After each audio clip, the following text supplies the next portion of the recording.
বাসগুলোর chassis মূল্য প্রায় 40 লক্ষ টাকা এবং বডি করতে আরও প্রায় 25 থেকে 30 লক্ষ টাকা খরচ হয়। বাসগুলো তৈরি করতে আনুমানিক প্রায় 65 থেকে 70 লক্ষ টাকা খরচ হয়েছে বলে জানা গিয়েছে।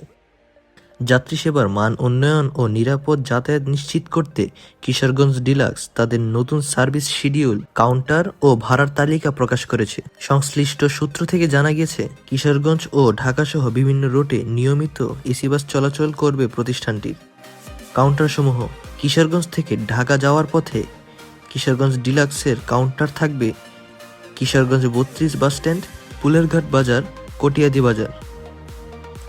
ঢাকা থেকে কিশোরগঞ্জ আসার পথে ঢাকায় যাত্রী ওঠানামার জন্য নির্ধারিত কাউন্টারগুলো হলো গোলাপবাগ অনন্যা সুপার গেটলক এর counter, signboard counter, Kanchpur counter. প্রতিষ্ঠানটির পক্ষ থেকে জানানো হয়েছে, সার্ভিস আনুষ্ঠানিকভাবে উদ্বোধনের পর কাউন্টারগুলো যোগাযোগ নাম্বার জানিয়ে দেওয়া হবে ইনশাআল্লাহ। এসি